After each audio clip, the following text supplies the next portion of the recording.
Hello friends, हमारे YouTube channel अड्डा 2020 में आपका स्वागत है। तो आज हम लोग पढ़ेंगे अनुसूची से संबंधित एमसीक्यू सॉल्व करेंगे जो आने वाले सभी एग्जाम के लिए बहुत महत्वपूर्ण होने वाला है। तो आइए हम लोग एक एक करके स्टार्ट करते हैं। पहला क्वेश्चन पूछ रहा है कि वर्तमान में भारतीय संविधान में कुल कितनी अनुसूचियाँ हैं। तो वर्तमान समय में कुल कितनी अनुसूचियाँ हैं, तो ये आपका 12 है। ठीक है, वर्तमान समय में 12 है और मूल संविधान में 8 अनुसूचियाँ थीं। आगे हम लोग देखते हैं कि मूल संविधान में कितनी अनुसूचियाँ थीं। तो मूल संविधान में जो है आपकी ये है 8 अनुसूचियाँ थी। ठीक है, मूल संविधान में 8 अनुसूचियाँ थी। आगे हम लोग देखते हैं कि भारत संघ में शामिल राज्यों और संघ शासित क्षेत्रों का उल्लेख भारतीय संविधान की किस अनुसूची में है। ठीक है, तो किस अनुसूची में है, तो जो ये प्रथम अनुसूची में है। जो प्रथम अनुसूची है उसमें जो है भारत संघ में शामिल राज्यों और संघ शासित क्षेत्रों का जो है ये उल्लेख किया गया है प्रथम अनुसूची में। देखते हैं प्रथम अनुसूची के बारे में कि भारतीय संविधान में पहली अनुसूची में भारत देश, विभिन्न राज्यों और केंद्र शासित प्रदेशों का उल्लेख किया गया है। किसी भी नए राज्यों का उल्लेख या किसी केंद्र शासित प्रदेश का निर्माण करने के लिए पहली अनुसूची में संशोधन करना पड़ता है। ठीक है, और संविधान के 69वें संशोधन के द्वारा जो है दिल्ली को राष्ट्रीय राजधानी क्षेत्र का जो है ये घोषित किया गया है। ठीक है, दिल्ली को राष्ट्रीय राजधानी क्षेत्र जो है ये घोषित किया गया है। आगे हम लोग देखते हैं, अगला क्वेश्चन है कि आंध्र प्रदेश से अलग कर एक नए राज्य तेलंगाना का गठन हुआ। इससे भारतीय संविधान की किस जो है सूची में परिवर्तन करना पड़ा। तो किस अनुसूची में, तो अनुसूची 1 में। ठीक है, अनुसूची 1 में जो है परिवर्तन करना पड़ा। आगे हम लोग देखते हैं, अगला क्वेश्चन है कि भारतीय संविधान की निम्न दी गई अनुसूचियों में से कौन सी सूची राज्यों के नामों की जो है सूची तथा राज्य क्षेत्रों का ब्यौरा देती है। तो कौन सी अनुसूची है, तो ये है आपकी पहली अनुसूची। ठीक है, ये पहली अनुसूची है। आगे हम लोग देखते हैं, अगला क्वेश्चन है कि यदि भारत संघ को एक नए राज्य का सृजन करना हो तो संविधान की निम्नलिखित अनुसूचियों में से किस एक को अवश्य संशोधन किया जाना चाहिए। तो किसे अवश्य संशोधन किया जाना चाहिए, तो ये आपका पहली अनुसूची को। ये जितने भी क्वेश्चन है ये सभी प्रीवियस ईयर एग्जामों में किस तरह से पूछे गए हैं, ये पूरा जो है आपके सामने क्वेश्चन हमने लाए हैं। आगे क्वेश्चन देखते हैं कि संविधान की द्वितीय अनुसूची का संबंध किससे है। तो संविधान की जो द्वितीय अनुसूची है इसका संबंध जो है किससे है, तो यह है महत्वपूर्ण पदाधिकारियों के वेतन से संबंधित है। ठीक है, जो महत्वपूर्ण पदाधिकारी होते हैं उनके जो है वेतन से ये संबंधित है। आगे हम लोग देखते हैं, अगला क्वेश्चन है, देख लेते हैं कि द्वितीय अनुसूची क्या कहता है।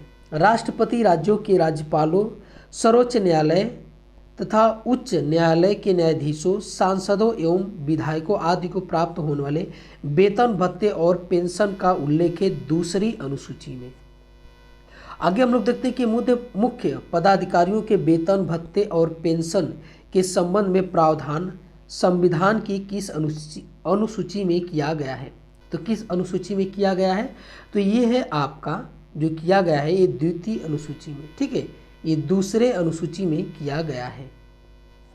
आगे हम लोग देखते हैं कि भारतीय संविधान की तीसरी अनुसूची का संबंध किससे है। तो जो तीसरी अनुसूची है इसका संबंध जो है किससे है, तो ये शपथ और प्रतिज्ञान से संबंधित है। ठीक है, इसमें जो है शपथ और प्रतिज्ञान से संबंधित है। आगे देखते हैं तीसरी अनुसूची के बारे में कि संविधान की जो तीसरी अनुसूची है, तीसरी अनुसूची में विभिन्न पदाधिकारियों जैसे मंत्री, उच्च न्यायालय, सर्वोच्च न्यायालय के न्यायाधीश आदि के द्वारा ली जाने वाली शपथ ग्रहण का जो है इसमें प्रावधान किया गया है। आगे हम लोग देखते हैं कि संविधान की किस अनुसूची में प्रत्येक राज्यों तथा संघ राज्य क्षेत्रों के लिए राज्यसभा में स्थानों के आवंटन की सूची है। तो किस अनुसूची में है, तो यह आपकी चतुर्थ अनुसूची में जो है इसका उल्लेख किया गया है। चतुर्थ अनुसूची देखते हैं हम लोग कि भारतीय संविधान की चौथी अनुसूची में राज्यसभा में विभिन्न राज्यों से सीटों का निर्धारण किया गया है। यह निर्धारित किया जाता है कि राज्यसभा की कितनी सीटें आएंगी। आगे क्वेश्चन है कि भारत के संविधान की किस अनुसूची में विभिन्न राज्यों में अनुसूचित क्षेत्रों के प्रशासन और नियंत्रण के लिए विशेष उपबंध है। तो ये आपका कौन से अनुसूची में है? तो ये है आपका 5वीं अनुसूची में है। ठीक है, जो 5वीं अनुसूची है इसमें जो है अनुसूचित जो है विभिन्न राज्यों में अनुसूचित क्षेत्रों के प्रशासन और नियंत्रण के लिए विशेष उपबंध है। 5वीं अनुसूची के बारे में देखते हैं। ये 5वीं जो अनुसूची है, 5वीं अनुसूची में विभिन्न अनुसूचित और अनुसूचित जनजाति के क्षेत्रों का प्रशासन और नियंत्रण के बारे में उल्लेख किया गया है। यह क्षेत्रों भारत के कई राज्यों में फैले हैं जिनके प्रशासन संबंधी जानकारी 5वीं अनुसूची में दी गई है। आगे हम लोग देखते हैं, अगला क्वेश्चन है कि निम्नलिखित में से भारत के संविधान के किस एक अनुच्छेद या अनुसूची, ठीक है, अनुसूची का संबंध स्वशासित जिला परिषदों से है। तो ये आपका किस अनुसूची में है? तो ये 6ठी अनुसूची में है। देखिए 6ठे अनुसूची के बारे में हम लोग देखते हैं। जो 6ठी अनुसूची है, संविधान की जो 6ठी अनुसूची है, इसमें असम, मेघालय, त्रिपुरा और मिजोरम के राज्यों के जनजातियों के प्रशासन के बारे में जो है प्रावधान करता है। ठीक है, ये 4 राज्यों से, ठीक है, ये 4 राज्यों असम, मेघालय, त्रिपुरा और मिजोरम, ये चारों नाम आप लोग याद कर लीजिए। ये इससे एग्जाम में कई बार क्वेश्चन पूछे गए हैं। आगे हम लोग देखते हैं कि भारतीय संविधान की 6ठी अनुसूची के प्रावधान निम्नलिखित में से किस राज्य में जो है लागू होते हैं। तो इनमें से किस राज्य में लागू होते हैं यही पूछा है। तो ये आपका त्रिपुरा में लागू होते हैं। आगे हम लोग देखते हैं कि भारतीय संविधान में 22 भाषाओं को राज्यसभा का दर्जा जो है प्रदान किया गया है। इन राज्यसभाओं का उल्लेख किस अनुसूची में किया गया है? तो इनका जो किस अनुसूची में किया गया है? तो ये है आपका 8वीं अनुसूची में किया गया है। ठीक है, ये 8वीं अनुसूची में किया गया है, जो है भारत के 22 भाषाओं का उल्लेख। आगे हम लोग देखते हैं 8वीं अनुसूची के बारे में कि भाषाओं का जो है 8वीं अनुसूची में उल्लेख किया गया है।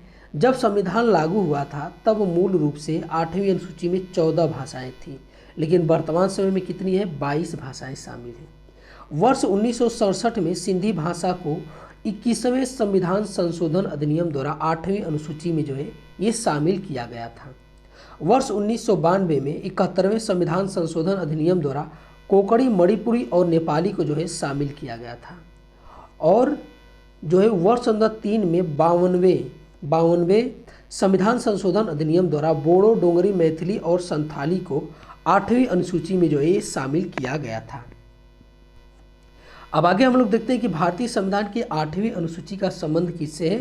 तो ये भाषाओं के साथ है। ठीक है, ये भाषा से संबंधित है 8वीं अनुसूची। किस अनुसूची के तहत राज्य द्वारा संपत्ति के अधिग्रहण का उल्लेख किया गया है? तो ये आपका किस अनुसूची में किया गया है? तो ये किया गया है आपकी 9वीं अनुसूची में किया गया है। ठीक है, ये 9वीं अनुसूची में किया गया है। 9वीं अनुसूची के बारे में हम लोग देखते हैं कि संविधान की 9वीं अनुसूची संविधान के पहले संविधान संशोधन के द्वारा 1951 में जोड़ी गई थी। इस अनुसूची के तहत राज्य द्वारा संपत्ति के अधिग्रहण का उल्लेख किया गया है और वर्तमान में लगभग इस अनुसूची में 284 अधिनियम जो है शामिल है। आगे हम लोग देखते हैं कि दल बदल के आधार पर निर्वाचित सदस्यों की अयोग्यता संबंधित विवरण संविधान की किस अनुसूची में जो है दिया गया है? तो किस अनुसूची में? ये आपका 10वीं अनुसूची में दल बदल से संबंधित ये है 10वीं अनुसूची। इसमें क्या कहता है कि संविधान की 10वीं अनुसूची 52वें संविधान संशोधन द्वारा 1985 में जो है ये जोड़ी गई थी, जिसमें दल बदल संबंधित प्रावधानों का जो है ये उल्लेख किया गया है। आगे देखते हैं कि भारतीय संविधान की 10वीं अनुसूची किससे संबंधित है? तो किससे संबंधित है? तो दल बदल कानून से संबंधित है। आगे देखते हैं कि भारतीय संविधान की किस अनुसूची में पंचायती राज संस्थाओं का प्रावधान किया गया है? तो किस अनुसूची में? तो ये आपका 11वीं अनुसूची में किया गया है। ठीक है, 11वीं अनुसूची में किया गया है। 11वीं अनुसूची के बारे में देखते हैं हम लोग कि संविधान की 11वीं अनुसूची 73वें संविधान संशोधन 1993 के द्वारा जो है ये जोड़ी गई है। 11वीं अनुसूची में पंचायती राज का उल्लेख किया गया है।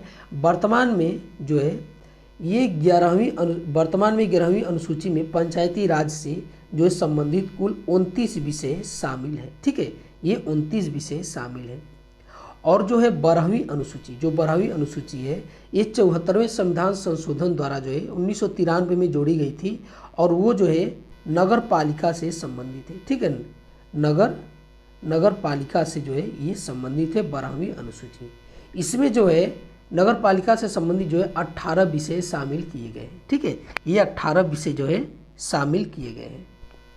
आगे हम लोग देखते हैं कि भारत के संविधान की किस अनुसूची का मिलान उसकी सामग्री के साथ गलत ढंग से किया गया था। किस जो कौन सी मिलान जो है गलत है, तो ये दूसरी अनुसूची। पहली अनुसूची में राज्य और केंद्र शासित प्रदेश है, चौथी अनुसूची में राज्य परिषद में सीटों का आवंटन है और तीसरी अनुसूची में शपथ या अभिवचन के स्वरूप है। जो दूसरी अनुसूची है, ठीक है, दूसरी जो अनुसूची है इसमें जो वेतन भत्ते का प्रावधान किया गया है और जो भाषा है ये 8वीं अनुसूची में शामिल है। आगे हम लोग देखते हैं कि किस संविधान संशोधन अधिनियम द्वारा भारतीय संविधान में 9वीं अनुसूची जोड़ी गई है। तो किस संविधान संशोधन द्वारा है जो ये जोड़ी गई है, तो ये आपका जोड़ी गई है ये पहला, ठीक है, पहला संविधान संशोधन के तहत जो है 9वीं अनुसूची जोड़ी गई है। आगे की 52वें संविधान संशोधन अधिनियम 1985 ईस्वी में कौन सी अनुसूची को भारतीय संविधान में शामिल किया गया। तो किस अनुसूची को, तो 9वीं अनुसूची को शामिल किया गया। आगे हम लोग देखते हैं कि 73वें संविधान संशोधन अधिनियम द्वारा भारतीय संविधान में कौन सी अनुसूची जोड़ी गई थी। तो कौन सी अनुसूची जोड़ी गई थी, ये आपकी, तो ये आपकी 11वीं अनुसूची जोड़ी गई थी। आगे देखते हैं कि 74वें संविधान संशोधन अधिनियम द्वारा भारतीय जो है संविधान में कौन सी अनुसूची जोड़ी गई थी। तो कौन सी अनुसूची जोड़ी गई थी, तो ये आपकी 12वीं अनुसूची जोड़ी गई थी। ठीक है, ये 12वीं अनुसूची जोड़ी गई थी ये 74वें संविधान संशोधन अधिनियम द्वारा। 12वीं अनुसूची जो है नगर पालिका से संबंधित है। ठीक है, ये नगर पालिका से ये संबंधित है। इसमें जो है 18 विषय शामिल हैं। आगे हम लोग देखते हैं 7वीं अनुसूची। 7वीं अनुसूची रह गया था, तो जो 7वीं अनुसूची है, संविधान की 7वीं अनुसूची केंद्र और राज्यों के बीच जो है विभिन्न शक्ति बंटवारे के बारे में जो है ये जानकारी देती है। यह बहुत ही ज़्यादा महत्वपूर्ण है। 7वीं अनुसूची में 3 अनुसूचियों का प्रावधान किया गया है। एक संघ सूची है, राज्य सूची और ये समवर्ती सूची है। 3 प्रकार की इसमें जो है सूचियाँ हैं। देखते हैं कि संघ सूची क्या होती है। संघ सूची में उल्लेखित सभी विषयों पर कानून बनाने का अधिकार जो है सिर्फ केंद्र सरकार या संसद के पास होता है। संविधान लागू होते ही इसमें जो है 97 विषय थे। मूल संविधान में जो है 97 विषय हैं, लेकिन वर्तमान समय में जो है 100 विषय हो गए हैं। सभी राष्ट्रीय महत्व के विषय संघ सूची में उल्लेखित किए गए हैं, जैसे विदेशी नीति, रक्षा, युद्ध, रेल, डाक, मुद्रा, बैंकिंग आदि जो विषय है ये जो है आपका संघ सूची में शामिल किया गया है। राज्य सूची की बात कर लेते हैं, तो राज्य सूची में दिए गए विषय पर कानून बनाने का जो अधिकार है राज्य सरकार या विधानमंडल को होता है। यह कानून अलग अलग राज्यों में अलग अलग हो सकता है, क्योंकि विधानमंडल अलग अलग होती है। ठीक है, और राष्ट्रीय हित से संबंधित होने पर केंद्र सरकार भी राज्य सूची पर जो है क्या करती है, ये राज्य सूची के विषय पर जो है कानून बना सकती है। आपातकाल के समय जो है राज्य सूची के सभी विषयों पर कानून बनाने का अधिकार जो है संसद के पास होता है, लेकिन वह आपातकाल खत्म होते ही 6 माह तक ही मान्य रहता है।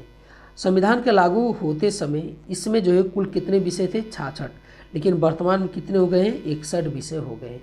राज्य सूची में जो शामिल प्रमुख विषय है उसमें जो है पुलिस, जेल, स्थानीय शासन, कृषि आदि जो विषय है ये जो है आपके राज्य सूची में है। अब समवर्ती सूची की बात कर लेते हैं। जो समवर्ती सूची होती है, समवर्ती सूची में उल्लेखित विषय पर जो है कानून बनाने का अधिकार राज्य और संघ दोनों के पास होता है। यानी इसमें जो है विधानमंडल भी कानून बना सकता है और संसद भी कानून बना सकता है, लेकिन दोनों के कानून में विपरीत होने पर जो है संसद का जो है कानून मान्य होता है। और समवर्ती सूची जो है ये ऑस्ट्रेलिया के संविधान से लिया गया था। जब संविधान लागू हुआ था तो उसमें जो है 47 विषय थे, लेकिन अब जो है 52 विषय हो गए हैं। इसमें जो जैसे प्रमुख है विवाह, तलाक, शिक्षा, बिजली, वन, ये सब जो है आपके समवर्ती सूची में शामिल है। अब हम लोग रिवीजन कर लेते हैं। जो पहली अनुसूची में के जो उल्लेख है ये आपका राज्य और केंद्र शासित प्रदेश का ये उल्लेख है, और दूसरी जो अनुसूची है उसमें जो है मुख्य पदाधिकारी के वेतन, भत्ते और पेंशन से ये संबंधित है, दूसरी अनुसूची। और तीसरी जो अनुसूची है ये जो है शपथ संबंधी ये उल्लेख है, और चौथी अनुसूची जो है राज्यसभा की सीटों का ये उल्लेख किया गया है। चौथी अनुसूची में ये अति महत्वपूर्ण है, ये तीन थे, ठीक है। ये तीनों जो है इसमें बहुत कन्फ्यूजन लोग को होता है। और पांचवी अनुसूची जो है ये अनुसूचित जाति और जनजाति क्षेत्रों के प्रशासन से संबंधित जो है इसका उल्लेख है। और जो छठी अनुसूची है इसमें जो है असम, त्रिपुरा, मेघालय और मिजोरम के जनजाति के प्रशासन का जो है इसमें उल्लेख किया गया है। अब आगे हम लोग देखते हैं कि सातवीं अनुसूची, जो सातवीं अनुसूची है केंद्र और राज्य के बीच जो है शक्ति बंटवारे का जो है इसमें उल्लेख किया गया है। आठवीं अनुसूची में जो है 22 भाषाओं का ये उल्लेख किया गया है, ठीक है, 22 भाषाओं का उल्लेख किया गया है। नौवीं अनुसूची जो है भूमि सुधार संबंधित है, ये पहले संविधान संशोधन के द्वारा 1951 में जोड़ा गया था, ठीक है। और 10वीं जो अनुसूची है ये दल बदल संबंधी जो है ये प्रावधान है, ये जो है 52 संविधान संशोधन द्वारा जो है ये आपका 1985 में जोड़ा गया था। और 11वीं जो अनुसूची है ये जो है पंचायतों का प्रावधान करती है, इसमें जो है 73वें संविधान संशोधन द्वारा जो है ये 1993 में जोड़ा गया था। और 12वीं अनुसूची जो है नगर निकायों का इसमें जो है प्रावधान है, ये जो 74वें संविधान संशोधन द्वारा जो है ये 1993 में जो है ये जोड़ा गया था। तो ये आज का हमारा वीडियो आपको कैसा लगा? अच्छा लगा तो हमारे चैनल को सब्सक्राइब कीजिए और अधिक से अधिक शेयर कीजिए। देखने के लिए बहुत बहुत धन्यवाद।